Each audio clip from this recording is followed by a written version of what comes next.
What's up guys, welcome to gamingti. My name's Imani and this is Lore Talk. This video is going to be a bit of a long one as we're going to be talking about everything that's been going on in this new season of Apex up to the release of this video, which is currently being posted during week 4 of the new season. We're going to be talking about some theories as to what's going on in these weekly quests, and we've had some pretty interesting dialogue so far. Obviously, there will be spoilers here, so watch at your own discretion, and the links to any piece of information I reference will be linked in the description of this video. So to first start off, I want to start talking about the cinematics as well as some of the background stories of the characters involved in Season 5. As we all know, Revenant and Loba are not necessarily on the best of terms. I mean, he did basically turn her into a poor Batman, so it's a bit understandable. So she's finally shown up to King's Canyon to get her revenge, and now the first thing I want to talk about is why. Why did Revenant kill Loba's parents? If you've ever played a match with Revenant, we know he's not the nicest guy. You're going to spend eternity as maggot food. But at the same time, there has to be a reason why he's doing what he's doing. There's not really much information as to what Loba's family was into, but they definitely were a part of the criminal underworld in some way. I can't find the source for this information, but according to the Apex wiki, Loba's parents were thieves and pretty good ones at that. They had recently stolen an artifact from an unknown person which led to their murder at the hands of Revenant. Now, who exactly they stole from, well, right now we have no idea, but the Andrades definitely managed to piss off the wrong person. It's safe to say that they may not have been the most righteous people either. Does that mean they deserve to die? Well, I can't say. Now, a bit more about Revenant. He's what's known as a simulacrum. The term simulacrum was first used in the Titanfall games, and simulacrums are basically a digital backup of a select individual's memories, knowledge, and personality. This information or data is then transferred into a robotic body of some sort. They were originally used to preserve the minds of skilled Titan pilots who lost their bodies. It may not seem like it, but Revenant's mind is actually a couple hundred years old now. He was used by the Mercenary Syndicate and Hammond Robotics as a hitman, and anytime he died, his mind would be resurrected, restored, and placed into another body. It is only after killing Loba's parents that he realized what he's become and has decided to go after the people who are controlling him. He's been pursuing anyone associated with the Syndicate or Hammond Robotics ever since. He went over to World's Edge where he found a legend named Forge who was sponsored by Hammond's Robotics. Revenant then proceeded to kill him during an interview that was about Forge joining the Apex games. Presumably he killed him to send a message to Hammond and the Syndicate, as he didn't even bother questioning Forge before killing him. So that's most of the relevant background information that I could gather on Revenant and Loba from the cinematics and a bit of snooping. So let's jump in and talk about the quests that have been coming up weekly for Season 5. Now for those of you who don't know, there's basically an in-game dialogue story where Loba gathers the legends together, minus Revenant of course, to speak to them about her plans. You can hop in and check out the whole dialogue yourself, but I'm just going to pull out the interesting parts. So as we can see from the title here, the duplicitous snake, we can already have a hint of what's going to happen here. Duplicitous means deceitful, so therefore that means that there's someone amongst the legends that's going to be deceiving the other legends. Now the prologue goes on further to say that there's 11 of us meeting in a private room in the back. The interesting thing about this statement is that there's 13 legends currently in the game. It's obvious that Revenant wouldn't be there, but someone else is missing. So after going through the entire prologue, we can actually narrow down the list of the legends that were definitely there and the legends that were missing or possibly there. Now the list of people who were definitely there were Bangalore, Lifeline, Mirage, Caustic, Pathfinder, Wraith, Crypto, Watson, and of course Loba. The people who we're not sure about are Bloodhound, Gibraltar, and Octane. Now the only reason we're not sure about those three is because they weren't spoken to directly, referenced directly by Loba, or indicated in any way that they were present. But what I will say is that in the next week, we actually have confirmation that Octane was there. As we go throughout the prologue, we can see that the person in question who's deceiving the others is having an internal monologue commenting on everything that's going on around them. Now, the interesting thing about this internal monologue is throughout the entire prologue, they use quips and references that other legends use themselves, therefore kind of disguising or almost camouflaging themselves amongst the other legends, even internally. The person in question uses lines from Octane, such as, "Is this Chica for real?" "They're all idiots," which can be a reference to Crypto, an independent variable, which is a reference to Caustic, "Awesome," and "High Five," which is a reference to Pathfinder. Falagi Fighter, which is a reference to Bloodhound, and Brudda, which is obviously our boy Gibraltar. At one point in the prologue, the person in question mentions the flirting and double entendres that Loba seems to throw out, and how it seems to be working on both the men and women in the room. They also go on to say that for obvious reasons, I am not affected. This can mean a couple of things. It can either mean that the person in question is a woman or a part of the LGBTQ community. This further narrows the list of suspects down to the following: Bangalore, Lifeline, Pathfinder, Wraith, Watson, Bloodhound, and Gibraltar. Bloodhound and Gibraltar are not confirmed to be present, so that's pretty questionable. But the others are confirmed to be there. Now, for those of you who might not be familiar, Gibraltar is actually gay, or at least bisexual.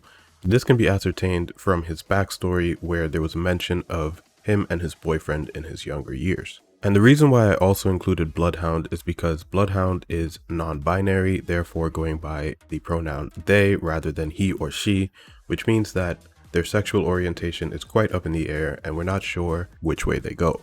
Now, the interesting thing about all of this means that whoever's betraying the other legends has to have some reason to either want to work with Revenant or not work with Loba.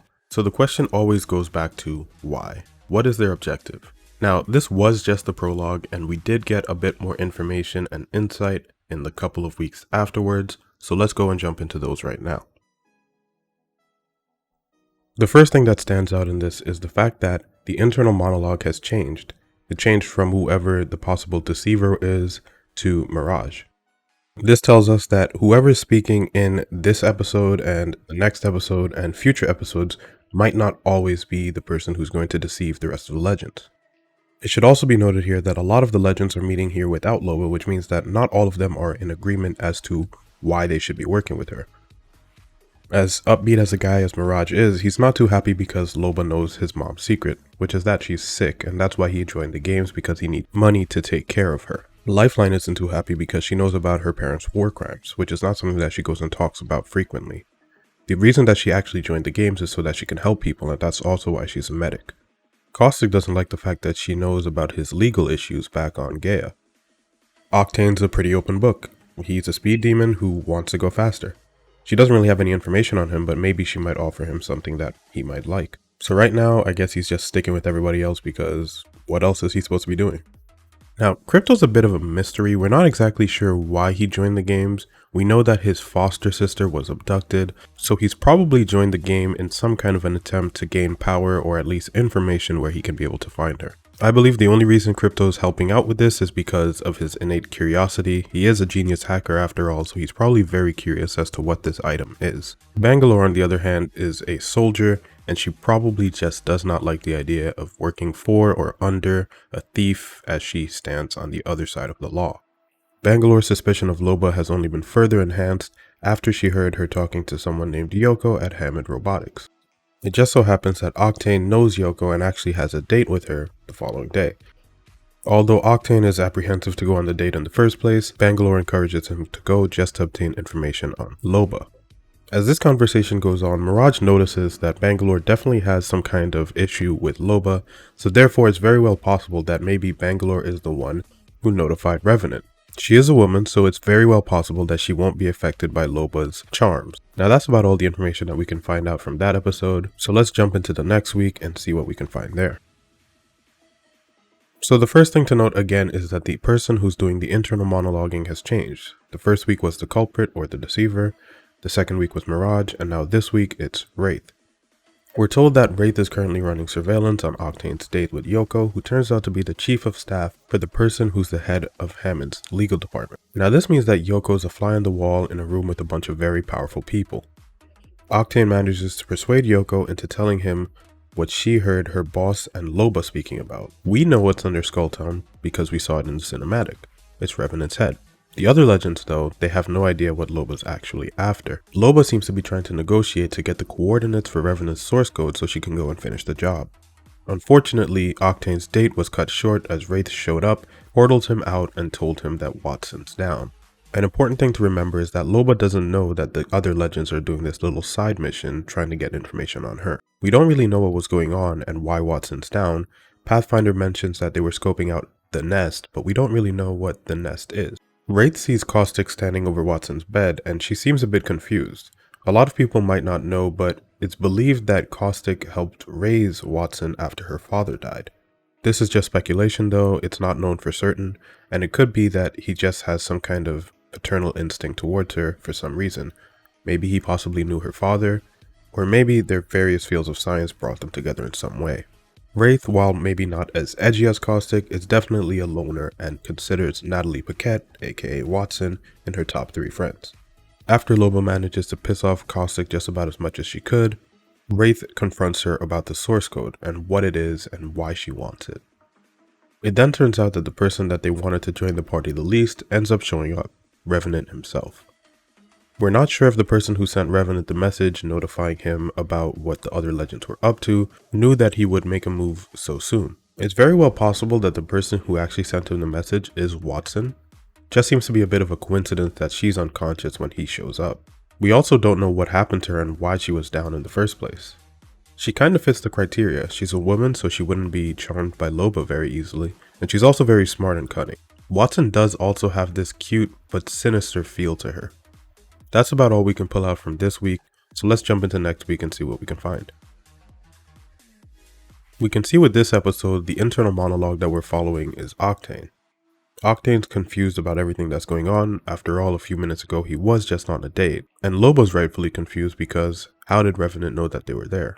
The important thing to remember here is that not even Revenant knows who sent him the message. He seems for some reason to believe that it's Wraith. After a bit of back and forth, Revenant seems to be interested in the fact that Loba is more interested in some spare parts than him. This tells us that Revenant doesn't even know what it is that Loba's getting. Although all of the artifacts that they're collecting are coming from Revenant's shadow world, that world seems to be being controlled by an entirely different Revenant. This leads me to believe that the parts that they're collecting are actually not for Revenant or even to locate his source code. They might be parts that are going to go to Yoko's boss because it's something that she wants, and Loba's a thief that can get it. As if things couldn't get any weirder, 3 people who are on our suspect list as people who might have notified Revenant step out of Wraith's portal, guns drawn, knowing that Revenant was present. After Revenant makes his escape using his totem, Bangalore persuades everyone to not chase after him, and not only that, but also downplays the fact that there might be a mole.